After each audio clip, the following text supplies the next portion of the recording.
सभी को सादर जय जय। मैं सिद्धार्थी आर्यन 8वीं कक्षा में पढ़ता हूँ।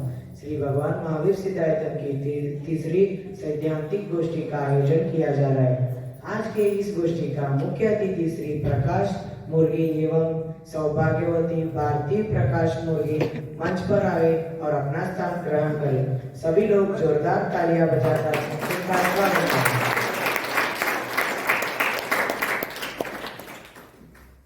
आज के इस गोष्ठी के अध्यक्ष महोदय श्री रमेश चिवटे जी मंच पर आए और अपना स्थान ग्रहण करें। सभी लोग जोरदार तालियां बजाकर उनका स्वागत करें।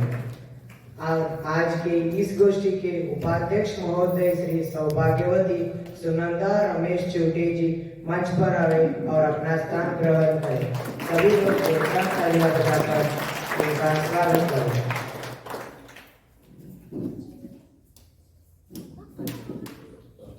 और आज के इस गोष्ठी के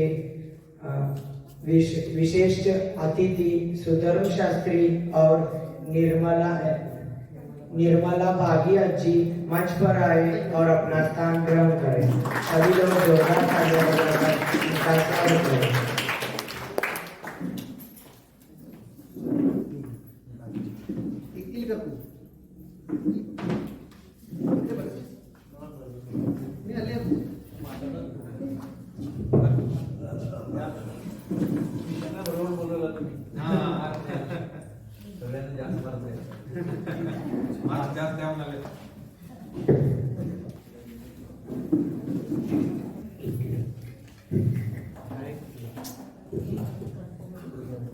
आज के इस गोष्ठी के मंगलमय शुरुआत करने के लिए आ रहा है अश्वकंची आए और मंगलमय मंगलाचरण करें।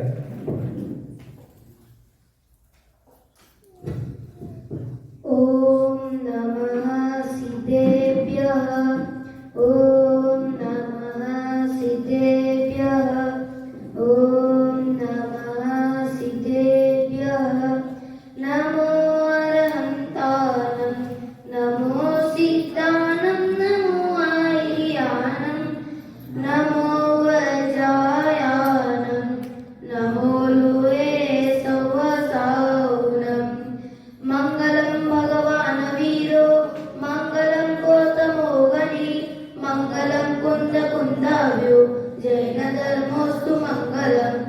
सर्वमंगल्य मंगल्यम सर्वकल्याणकार्यकं प्रदानं सर्वधर्माणां जैनं जयतु शासनं जैनं जयतु शासनं। जो मोहमाया मानमत्सर मदन मर्दन धीर है जो विपुल विद्नो बीच में भी ध्यान धारण धीर है जो तरन तारण भव निवारण भव जलधि के तीर है। वे वंदनीय दीनेश तीर्थं कर स्वयं महावीर है। वे वंदनीय दीनेश तीर्थं कर स्वयं महावीर है। धन्यवाद। जय श्री।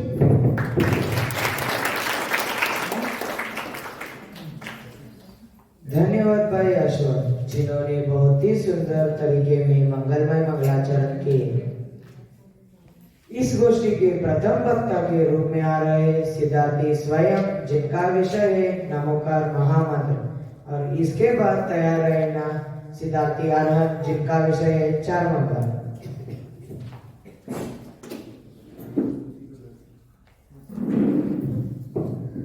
मंत्र नमोकार प्राणों से प्यारा नमो अरहंतानं नमो सिद्धानं नमो आर्यानं नमो वज्रायानं नमो लोभे सवसावनं।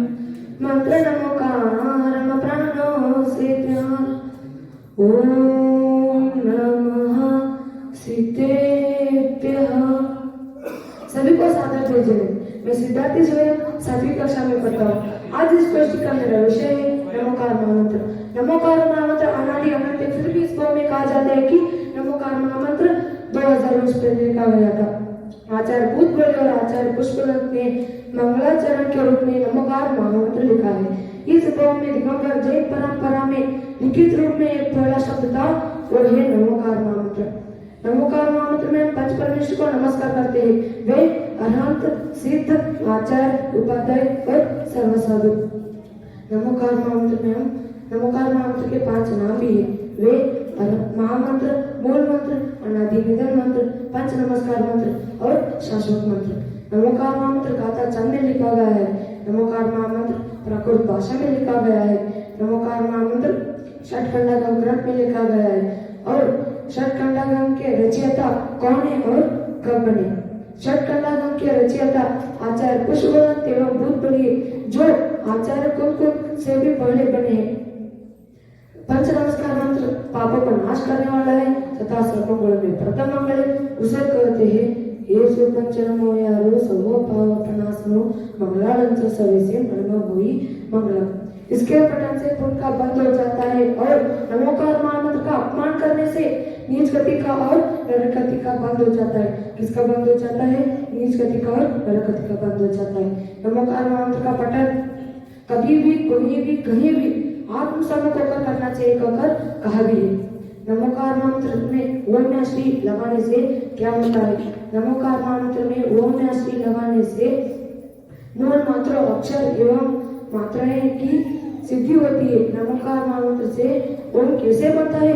नमोकार मंत्र में पांचों परमेश्वर प्रथम अक्षर के द्वारा ओम की सिद्धि होती है। कहीं कहीं अरहंतानम के स्थान पर अरहंतानम और आयर्यानम के स्थान पर आयर्यानम शब्द पाठ होता है। उनमें से सही कौन कौन से है? चारों ही शब्द पाठ सही है क्योंकि प्राकृत भाषा में चारों ही शब्द पाठ मिलता है जो तथा मूल आप में भी कोई अंतर नहीं है। नमोकार मंत्र के अन्य मात्रों की उत्पत्ति होती है। नमोकार महामंत्र में 84 लाख मात्रा की उत्पत्ति होती है। नमोकार महामंत्र के बारे में कहा जाए है कि अपराजित मंत्रोयम सर्व विघ्न विनाशन मंगले चूच सर्वेषु प्रथमं मंगलम मत। इस प्रकार नमोकार मंत्र का स्वरूप जानकर अपना आत्म कल्याण करें। धन्यवाद। जय जय।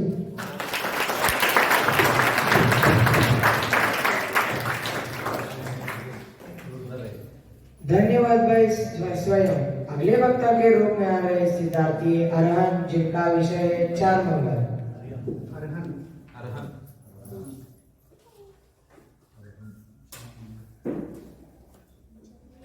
ओम नमः सिद्धेश्वर। सभी को सादर जय जय। मैं सिद्धार्थी अरहन, मैं 7वीं कक्षा में पढ़ता हूँ। आज मेरा सैद्धांतिक गोष्ठी का विषय है 4 मंगल। चत्वारि मंगलम, अरहंता मंगलम, सीता मंगलम, साहु मंगलम, केवली पन्नतो धम्मो मंगलम। लोक में 4 मंगल है। अरहंत भगवान मंगल है, सिद्ध भगवान मंगल है और साधु आचार्य उपद और साधु मंगल है तथा केवली भगवान द्वारा बताया गया विपराग धर्म मंगल है। मंगल का अर्थ है कि लोक में जो सबसे महान, जो मोह राग द्वेष रूपी पापों को गलावे और सच्चा सुख उत्पन्न करे उसे मंगल कहते हैं। अनंत आदि स्वयं मंगलमय है और परम उनमें भक्ति होने से परम मंगल भी होता है। चत्वारि लघुतमा, अरहंता लघुतमा, सिद्धा लघुतमा, साहु लघुतमा, केवली पन्नतो धम्मो लघुतमो। लोक में 4 उत्तम है। अरहंत भगवान उत्तम है, सिद्ध भगवान उत्तम है और साधु आचार्य उपद और साधु उत्तम है तथा केवली भगवान द्वारा बताया गया विपराग धर्म उत्तम है। उत्तम कहते हैं कि लोक में जो सबसे महान हो उसे उत्तम कहते हैं। यह चारों सबसे महान है। अत उत्तम है। चत्वारि शरणं पहुंचामि, अरहंते शरणं पहुंचामि, सिद्धे शरणं पहुंचामि, साहु शरणं पहुंचामि, केवली पन्नतम धम्मम शरणं पहुंचामि। मैं इन चारों की शरण में जाता हूँ। अरहंत भगवान की शरण में जाता हूँ, सिद्ध भगवान की शरण में जाता हूँ और साधु आचार्य उपद और साधुओं की शरण में जाता हूँ। शरण सहारे को कहते हैं। पंच परमेश्वरी द्वारा बताए हुए मार्ग पर चलकर अपनी आत्मा की शरण लेना ही पंच परमेश्वरी की शरण है। जो व्यक्ति पंच परमेश्वरी की शरण लेता है उसका कल्याण होता है और दुख भ्रमण मिट जाता है। इस प्रकार आप भी 4 मंगल के स्वरूप जानकर अपनी आत्म कल्याण करें। धन्यवाद। जय जय।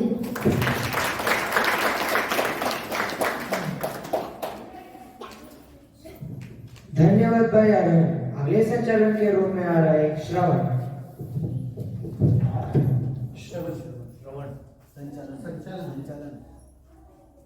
धन्यवाद भैया। अगले वक्ता के रूप में आ रहे हैं सचिन, जिनका विषय है तीर्थंकर और भगवान।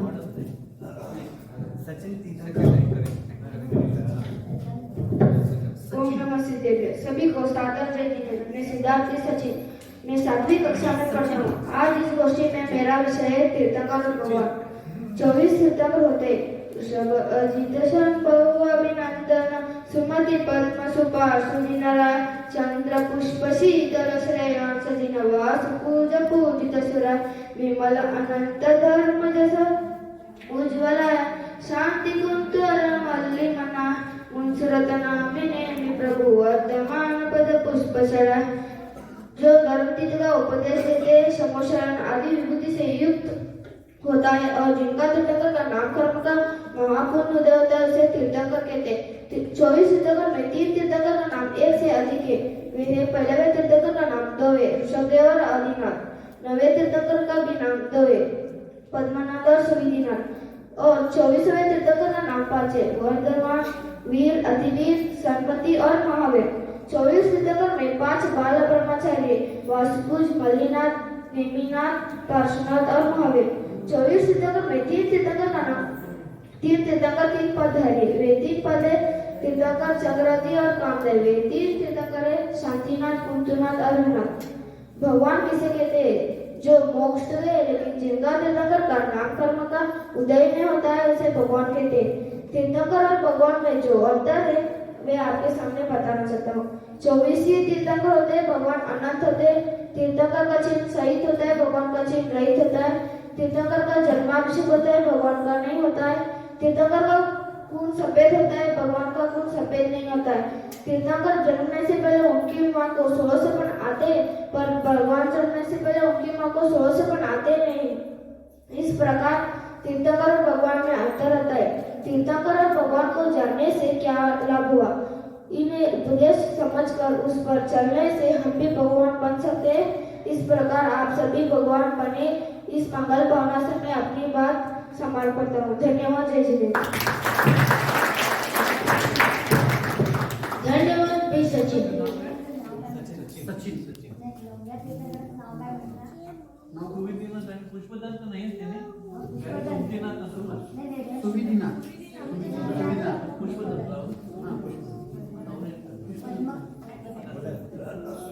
अगले वक्ता के रूप में आ रहे हर्षद पंडित, जिनका विषय है जीव और अजीव।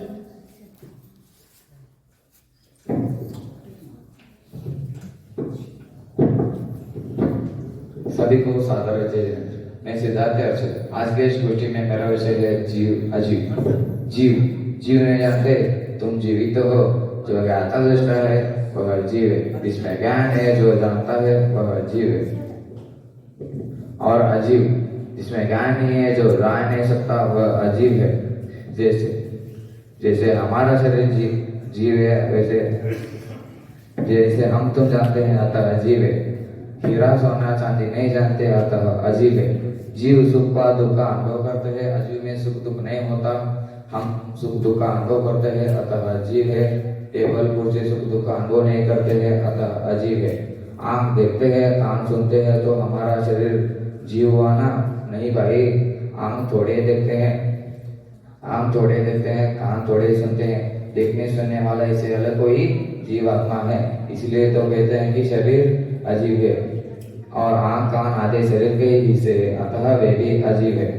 जैसे हमारा शरीर अजीब है, वैसे हाथी आदि सभी जीवों का शरीर अजीब है, पर उनके आत्मा तो अजीब है ना। यह समझ तो लिया, पर इससे लाभ क्या है? इसको जाने बिना आत्मा की सच्ची पहचान नहीं होती है, और आत्मा की सच्ची पहचान बिना सच्चा सुख नहीं मिलता। तथा हमें सुखी होना है, इसीलिए जीव का ज्ञान करना होगा। जीव का ज्ञान करके स्वयं भगवान बन सकते हैं। इस प्रकार आप सब जीव का ज्ञान करके स्वयं को जानकर तो उसमें तल्लीन होकर मोक्षगामी बने। इसी भावना से मेरा वक्तव्य समाप्त करता हूँ। धन्यवाद। जय जय।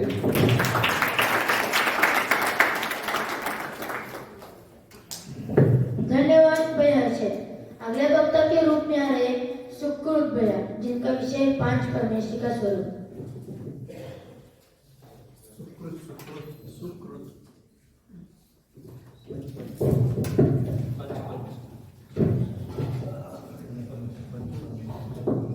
ओम नमः सिद्धेभ्य। सभी को सादर जय हिंद। मैं सिद्धार्थी सुकृत। आज की इस गोष्ठी में मेरा विषय पंच परमेष्टि के बारे में है। आज मैं आपको 5 परमेष्टि के बारे में पता करना चाहता हूँ। वह अरहंत, सिद्ध, आचार्य, उपाध्याय और साधु परमेष्टि। वह पांचों परमेष्टि वीतरागी और ज्ञानी है। और हमारे अरहंत और सिद्ध परमेष्टि पूर्ण वीतरागी और ज्ञानी है। और हमारे आचार्य, उपाध्याय और साधु परमेष्टि एक देश वीतरागी और ज्ञानी है।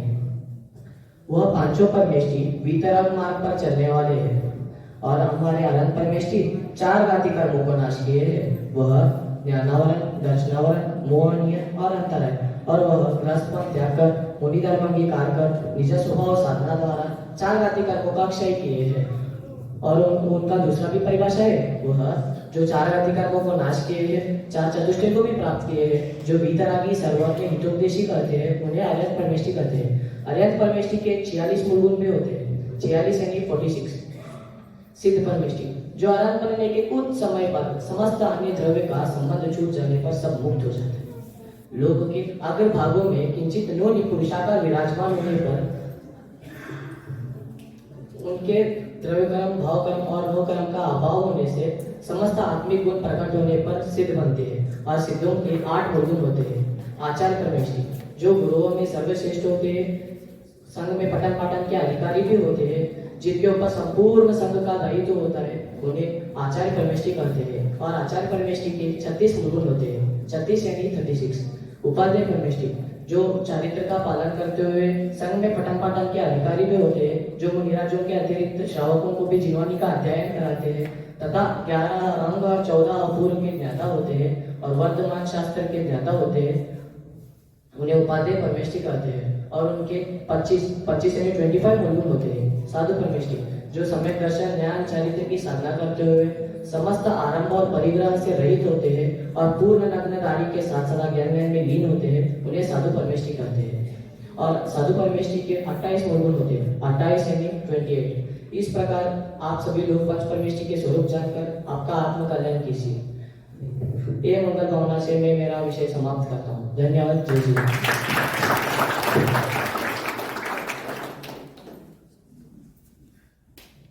धन्यवाद भाई सुकृत। अगले वक्ता के रूप में आ रहे आर्यन सुरेन जी, जिनका विषय है दिनचर्या।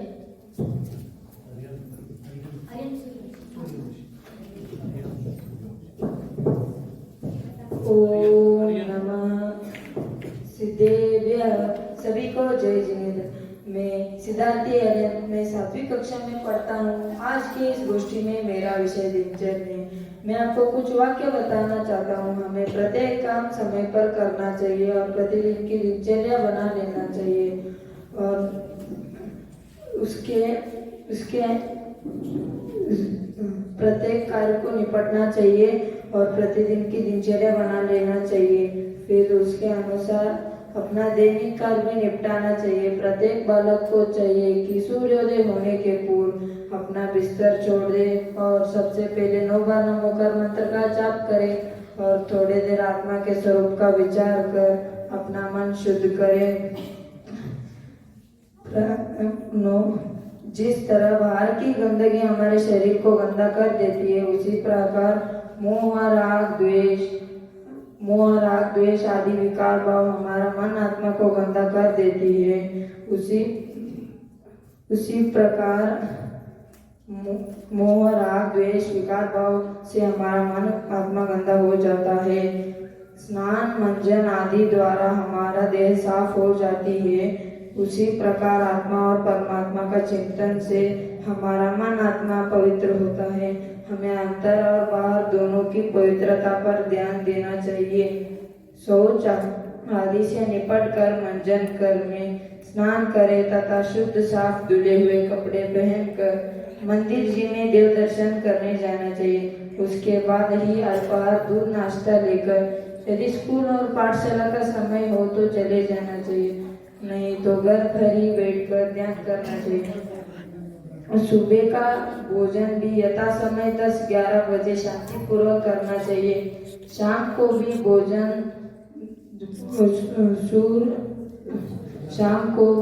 भोजन दिन छिपने के पूर्व ही भोजन से नृत्य हो जाना प्रत्येक बालक का कर्तव्य है। रात्रि को भी प्रतिदिन भोजन करने का त्याग करना चाहिए। इस प्रकार मैं अपना ये बातें यहीं पर विराम देता हूँ। धन्यवाद। जय जिनेंद्र।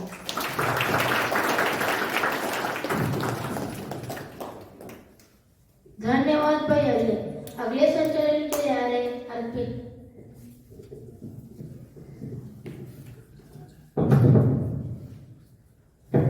धन्यवाद भाई श्रवण। अगले वक्ता के रूप में आ रहे हैं सिद्धार्थी श्रेयस, जिनका विषय क्षेत्रव्य।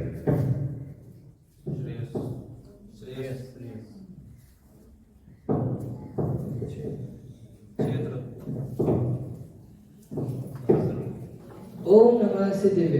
सभी को साधारण जय जिनेंद्र। मैं सिद्धार्थी श्रेय जरगोड़ा। आज की इस गोष्ठी में मेरा विषय है कि द्रव्य।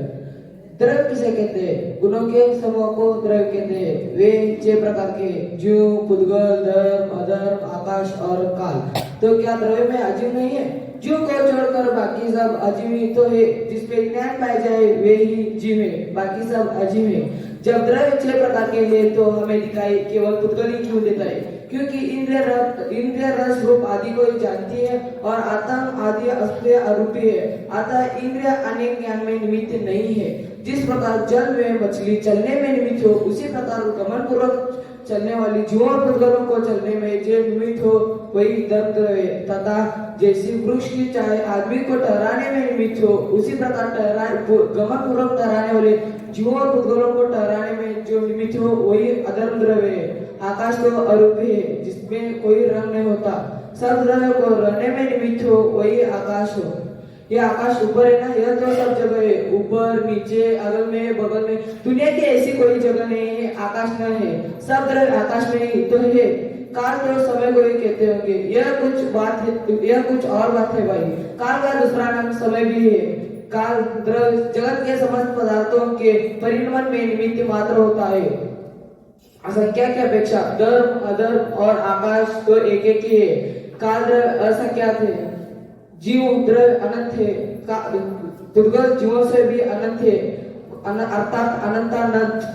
तो इस विश्व को बनाया किसने? यह तो अनादि अनंत अपने आप बना हुआ है। इसे बनाने वाला कोई भी नहीं है। और भगवान कौन है? भगवान दुनिया को जानने वाले हैं, बनाने वाले नहीं। जो 3 लोक और 3 काल को समस्त पदार्थों को एक साथ जाने वही भगवान है। और आखिर जो इस विश्व का कार्य होता है उसका कर्ता कोई तो होगा। प्रत्येक द्रव्य अपनी अपनी पर्याय का करता है, कोई किसी का करता नहीं है। ऐसी अनंत स्वतंत्रता द्रव्यों के स्वभाव में पड़ी हुई है। इसे जो पहचान लेता है वही आगे चलकर भगवान बनता है। तो हम सभी भी द्रव्यों के स्वतंत्रता परिणमन को समझकर अपना स्वद्रव्य, स्वक्षेत्र, स्वकाल स्वभाव में तल्लीन होकर अपना आत्मा कल्याण करें, यही मंगल भावना है। धन्यवाद। जय जय। धन्यवाद भाई श्रेयस। अगले वक्ता के रूप में आ रहे सिद्धार्थी वेदांत, जिनका विषय है भगवान आदिनाथ। इसके बाद तैयार रहना सुमित, जिनका विषय है रात्रि भोजन।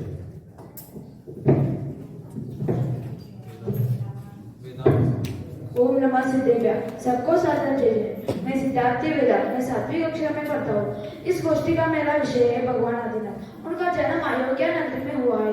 उनका पूर्ण नाम राजा ऋषभदेव। उनके दूसरा नाम आप सभी को पता है? उनका दूसरा नाम भगवान आदिनाथ है। आदिनाथ है उनके आदिनाथ मतलब आदि मतलब प्रथम, नाथ मतलब देव। उनका माता का नाम रानी मरुदेवी, उनका पिता का नाम राजा नाभिराज। उनके 2 कन्या थे, नंदा और सुनंदा। उनके पुत्र भरत और सुपुत्र बाहुबली। एक दिन राजा ऋषभदेव अपने सभा में बैठकर नीलांजलि का नृत्य देख रहे थे। नृत्य के बीच में ही नीलांजलि का मृत्यु हुई। यह देखते उन्हें संसार की क्षुद्र प्रकृति का ध्यान होकर दिगंबर दीक्षा ले लेते हैं और 6 महीने तक आत्म ज्ञान में लीन रहते हैं। और 6 महीने बाद आहार की विधि नहीं मिली। 1 वर्ष बाद अक्षय तृतीया के दिन ऋषभदेव का सर्वप्रथम आहार राजा शांश के द्वारा हुआ। उसी दिन से अक्षय तृतीया पर चल पड़ा।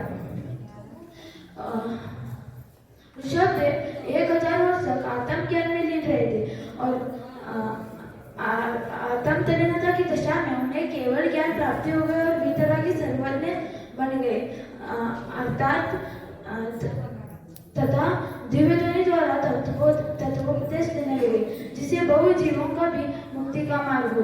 कुछ दिन बाद मुक्त हो गए थे, अर्थात दिव्य धर्मसभा और समोशन भी छोड़कर सिद्ध बन गए थे। सिर्फ पर उनका बताया गया मुक्ति का मार्ग तो आज भी ज्ञानी उनके द्वारा प्राप्त थे। जो उनके बताए गए मुक्ति का मार्ग पर चलता है वे ही सच्चा उनके भक्त है, स्वयं तथा स्वयं भगवान भी बन सकता है।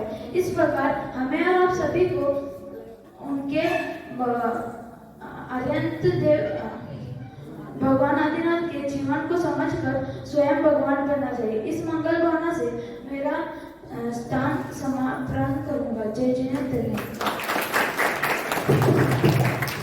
धन्यवाद भाई वेदांत, इतनी अच्छी तरीके से हमें आदिनाथ भगवान का बताने के लिए।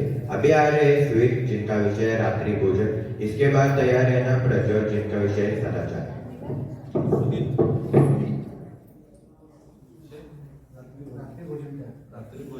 ओम नमः शिवाय। सभी को सादर जय है। ओम नमः शिवाय। सभी को सादर जय है। मैं सिद्धार्थ की स्वीट आठवीं कक्षा में पढ़ता हूँ। आज इस गोष्ठी के दिन पर मेरा विषय है रात्रि भोजन त्याग। इससे पहले मैं आप सभी लोगों को एक कहानी बताना चाहता हूँ। एक गांव में बारात आए थे, उनके लिए भोजन बन रहा था। अंधेरे में किसी ने देख नहीं पाया और साग में एक सांप गिर गया। सब रात में ही भोजन हुआ, सब बारातियों ने भोजन किए। पर 4-5 आदमियों ने बोले कि हम तो रात में नहीं खाते। सबने उनकी खूब हंसी उड़ाई। यह बड़े होकर धर्मात्मा बनने फिरते हो, यदि रात में भूखा रहोगे तो सीधे स्वर्ग ही जाओगे। भोजन करते ही लोग बेहोश होने लगे। दूसरों को स्वर्ग भेजने वाले खुद ही स्वर्ग का तैयारी करने लगे। पर जल्दी ही उन 5 आदमियों ने उन्हें अस्पताल पहुंचा दिए। वह मुश्किल से 8 लोगों को बचाया जा सका। यदि वह भी रात में खाते तो एक आदमी भी नहीं बचता। इसलिए किसी को भी रात में नहीं खाना चाहिए। इतना कहकर मैं अपना स्थान ग्रहण करता हूँ। धन्यवाद जी। धन्यवाद भाई स्वीट। अभी आ रहे हैं सिद्धार्थी प्रज्वल, जिनका विषय है सदाचार।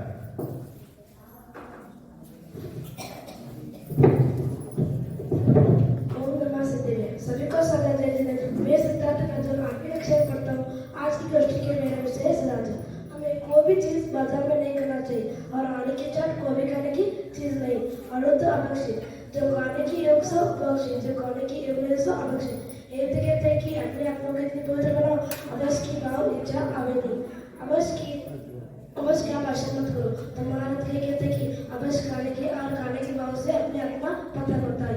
जिन पदार्थों के खाने से जो घात होता है और बहुत सामर्थ्य का घात होता है उन्हें अवश्य कहते हैं। अवश्य में 5 लोगों में आते थे।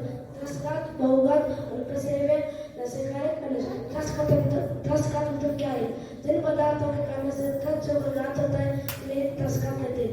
अतः 5 लोगों, अतः इन्हें भी नहीं करना चाहिए।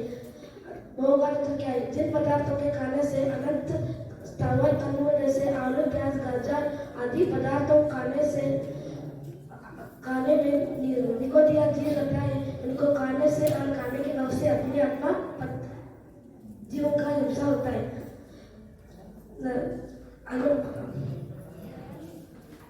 अनुसेवन मतलब क्या है? जिनका सेवन आत्मा का पुरुष बुरा न समझकर वे ही लेकिन विधि अनुपसेवे, जैसे लाल, मूल, मटर आदि पदार्थों, अतः वे भी अवश्य। नशाकारी मतलब क्या है? जिन पदार्थों को नशा बढ़ाने वाले उन नशाकारी कहते हैं, जैसे दारू, गुटखा, तंबाकू आदि पदार्थों, अतः वे भी सेवन नहीं करना चाहिए। आप सब अवश्य व्यसन से, महापाप से बचे। इसी भावना से मैं अपनी बात समाप्त करता हूँ। धन्यवाद। जय जय।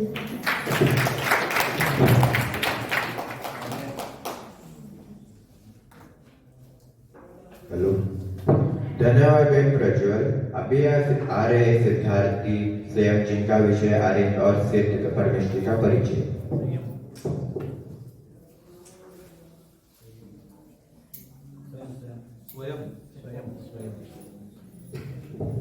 ओम नमः शिवाय। सभी को सादर जय। मैं सिद्धार्थ स्वयं मैं 8वीं कक्षा में पढ़ता हूँ। आज की इस गोष्ठी में मेरा विषय है कि आर्यन और सिद्ध परमेष्टि की स्वरूप। मैं आज आपको दो परमेष्टि के बारे में बताना चाहता हूँ। आर्यन और सिद्ध परमेष्टि पूर्ण वितारगी और ज्ञानी। आर्यन परमेष्टि जो 4 जाति कर्मों को नाश करके 4 चतुष्टय के प्राप्त किए, जो वितारगी और साधन हितोपदेशी है, उन्हें आर्यन परमेष्टि कहते हैं। उनके 46 मूलगुण होते हैं। उनमें 2 पद शरीर के सिद्ध, आत्मा के सिद्ध 4 है। अनंत ज्ञान, अनंत वीर, अनंत दर्शन, अनंत सुख। शरीर के सिद्ध 42 है। देवगुण के 14, जन्म के 10, केवल ज्ञान की 10, 8 प्राप्ति है। सिद्ध परमेष्टि जो 8 कर्मों को नाश करके सच्चा सुख प्राप्त किया, जो हमेशा चित्तालय में विराजमान होते हैं, उन्हें सिद्ध परमेष्टि कहते हैं। उनके 8 मूलगुण होते हैं। अनंत ज्ञान, अनंत वीर, अनंत दर्शन, साहित्य सम्मत, अकृत, अगानित, सूक्ष्मत्व, अव्यवहारत्व। इस प्रकार आप भी आर्यन और सिद्ध परमेष्टि की स्वरूप जानकर आप भी आत्मा का अलग कीजिए। धन्यवाद। जय हिंद।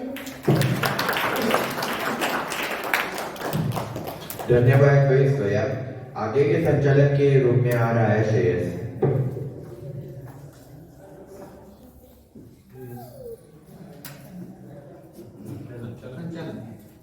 धन्यवाद भाई अर्पित। अगले वक्ता के रूप में आ रहे हैं अभिषेक, जिनका विषय है इंद्र। अगले वक्ता के रूप में तैयार है नाथ केवल, जिनका विषय है देवगति की दुख का वर्णन। ओम नमः शिवाय। सभी को सादर जय। मैं सिद्धार्थी अभिषेक 8वीं कक्षा में पढ़ता हूँ। इस गोष्ठी में मेरा विषय है कि इंद्रिय। जिसने मोह, राग, द्वेष और इंद्रियों को जीता है वे ही जीते। तो इंद्रिय क्या हमारा शत्रु है जो इन्हें जीता है? ये तो हमारा ज्ञान में सहायक है तथा उन्हें जीतने वाले भगवान बन पाते। संसारी जीव के इंद्रिय ज्ञान के काल में भी निमित्त है, लेकिन विषय के भोगों में उलझाने में भी निमित्त है तथा उन्हें जीतने वाले ही भगवान बन पाते। 5 इंद्रिय होते हैं, स्पर्श, रस, गंध, चक्षु और कान, जिसे छू जाने पर हल्का, भारी, रूखा, चिकना, कठोर, नरम और ठंडा गर्म ज्ञान होते हैं, उसे स्पर्शेंद्रिय कहते हैं।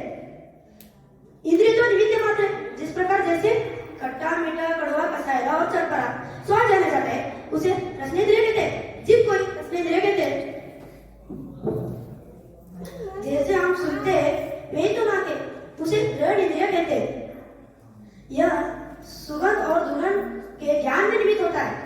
आँख को ही चक्षु इंद्रिय कहते हैं। जिस प्रकार जैसे काला, नीला, पीला, लाल और सफेद आदि रंगों का ज्ञान होता है, उसे चक्षु इंद्रिय कहते हैं। वही तो कान है, जिसे कान यहाँ सूत्र इंद्रिय कहते हैं। स्पर्श, रस, गंध और वर्ण ये तो पुद्गल का ही गुण है तथा लेकिन निमित्त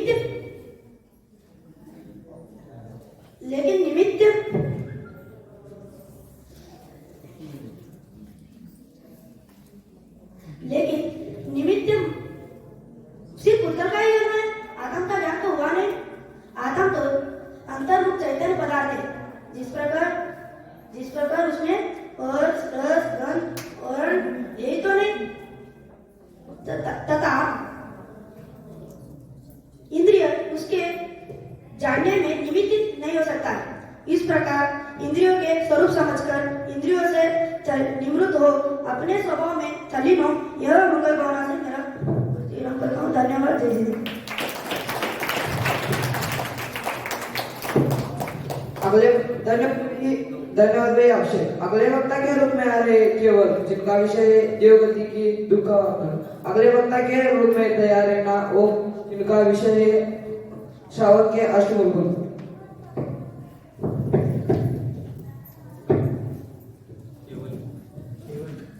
ओम नमः सिद्धेभ्य। सभी को सादर जय हिंद। मैं सिद्धार्थ केवल 8वीं कक्षा में पढ़ता हूँ। आज के इस युग में अधिकांश लोग यह मानते हैं कि देवगति में सुख ही सुख होता है और अधिकांश लोग इसी कारण से देवगति को प्राप्त करने की इच्छा करते हैं। आज के इस गोष्ठी का मेरा विषय है देवगति के दुखों का वर्णन। यदि कोई शुभ कर्म के उदय से देव भी हुआ तो वहां दूसरे बड़े देवों का वैभव और सुख देखकर मन ही मन दुखी होता रहता है।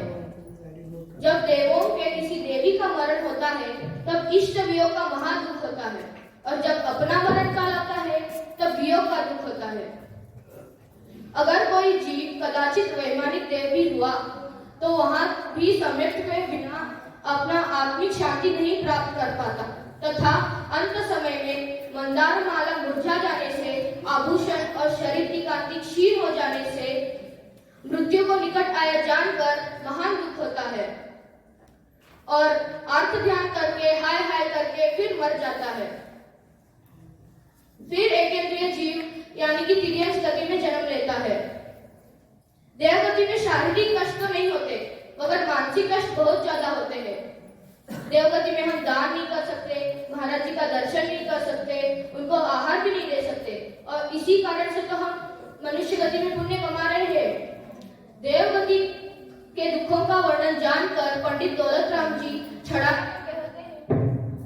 में कहते हैं कि कभी अकाम निर्जरा करे, भवन त्रिक में सुरतन धरे, विषय चाह दावा नल दह्यो, मरत विलाप करत दुख सहो, जो विमानवासी हूँ थाय, सम्यक दर्शन बिन दुख पाए, तह तेज यथावर्तन धरे, यो परिवर्तन पूरे करे। इस प्रकार देवगति के दुखों का वर्णन जानकर अपना दुर्लभ मनुष्य गति का सदुपयोग करके अपना आत्म कल्याण करें। धन्यवाद। जय श्री। धन्यवाद भाई केवल। अगले वक्ता के रूप में आ रहे हैं ओम ली, जिनका विषय है श्रावक के अष्टमूल गुण।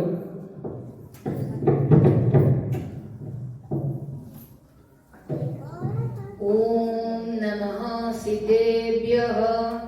सभी को सादर जय जिनेन्द्र। मैं सिद्धार्थी ओम 9वीं कक्षा में पढ़ता हूँ। आज के इस गोष्ठी दिवस पर मेरा विषय है श्रावक के अष्टमूल गुण। श्रावक, ये नाम सुनते ही आपका दिमाग यह सोचने लगा होगा कि ये श्रावक कौन होता है भाई? श्रावक जो ज्ञानवान, विवेकवान और क्रियावान होता है वही तो श्रावक होता है। क्या हम भी बन सकते हैं श्रावक? श्रावक हम भी बन सकते हैं, आप भी बन सकते हैं, लेकिन कैसे? अष्टमूल गुण का त्याग करने से ही हम श्रावक बन सकते हैं। अष्टमूल गुण कौन कौन से होते हैं? मध्य, मास, मधु और पंच उदंबर फल। मैं आप सभी लोगों को अष्टमूल गुण का स्वरूप क्या है और उनके बारे में कुछ बातें बताना चाहता हूँ। पहले आता है मद्य। मद्य का सेवन करने से मनुष्य के परिणाम कुछ अच्छे नहीं होते और इसके बनाते समय थोड़ा थोड़ी जीवों की हिंसा होती है। मद्य मतलब सिर्फ नशाकारी चीजें नहीं, नशाकारी चीजें में भी शराब नहीं, सिगरेट, तंबाकू, दारू और गांजा आदि, इन सभी का त्याग करने से हमें मद्य का त्याग करते हैं। मांस का मतलब है नॉलेज। एकमात्र हिस्से में अनंतानंत जीवों की उत्पन्न होती रहती है। जैसे कि अगर आप एक अंडा लो, अंडे में भी अनंतानंत जीवों की हिंसा होती है। इसी कारण से हमें अंडे का भी सेवन करना नहीं चाहिए और बाजार में मिलने वाली चीजों पर रेड मार्क लिखा गया तो आपको यह समझ लेना चाहिए कि इसमें मांस मिला हुआ है, इसी कारण से हमें इसको लेना नहीं चाहिए। और आता है मधु। मधु का मतलब है शहद। छोटे बड़े मधुमक्खियों के अंडों से और उनके मल से उनको मसलकर बनाया जाता है, मधुमक्खियों का मल से, और इसको सेवन करने से हमारे परिणाम, हमको तो अच्छा लगता है, इसके सेवन करने से आपको अच्छा लगेगा, लेकिन उसके एकमात्र बूंद से आपको इतना पाप लगेगा कि सात गांव जलाने जितना आपको पाप लगेगा उसके एकमात्र बूंद से। इसी कारण से हमें मधु का भी त्याग करना चाहिए। पंच उदंबर फल। पंच उदंबर फल कौन कौन से है मैं आपको बताना चाहता हूँ। बड़ का फल, पीपल का फल, उमर का फल, पाकर का फल और कटुमर का फल। इन पांचों फलों का हमें त्याग करना चाहिए। क्यों? क्योंकि अगर आप बाजार में जाकर इन पांचों फलों में से कोई एक फल लीजिए और उनके बीच में आप देखें तो आपको चलते फिरते हुए त्रस्त जीव दिखाई देंगे, इसी कारण से हमें इन 5 फलों का भी त्याग करना चाहिए और कंदमूल का भी त्याग करना चाहिए, क्योंकि सूरज की किरणें उसके ऊपर नहीं गिरने से उसके अंदर अनंत जीवों की उत्पन्न होती है। इसी कारण से हमें कंदमूल का भी त्याग करना चाहिए। अनछना पानी तो पीना ही नहीं चाहिए, क्योंकि एक बूंद में 36,450 जीव उत्पन्न होते हैं। इसी कारण से हमें अनछना पानी भी नहीं पीना चाहिए। रात्रि भोजन भी नहीं करना चाहिए, क्योंकि रात्रि भोजन करने से उसमें जीव उत्पन्न होते रहते हैं, उससे हमें पाप भी लगता है। इसी कारण से हमें रात्रि भोजन भी नहीं करना चाहिए। देवदर्शन नहीं करना चाहिए, मतलब रोज देवदर्शन करना चाहिए। उसके करने से हमारे परिणाम में स्थिर आती है, मतलब हमारे परिणाम अच्छे रहते हैं। और जीव दया का पालन करना चाहिए, सबसे मुख्य जीव दया का पालन करना चाहिए, मतलब हमें जीवों की हिंसा नहीं करना चाहिए या फिर उनकी निंदा नहीं करना चाहिए। इतना बोलकर मैं अपना भाषण यही पर समाप्त करता हूँ। सभी को सादर जय हिंद।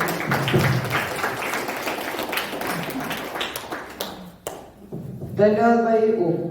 धन्यवाद भाई सभी सिद्धार्थियों को जिन्होंने इस गोष्ठी में भाग लिया है। अब मैं मुख्य अतिथि को निवेदन करता हूँ कि वो आए और गोष्ठी कैसी लगी और क्या क्या गलतियां हुई हमें संबोधित करें।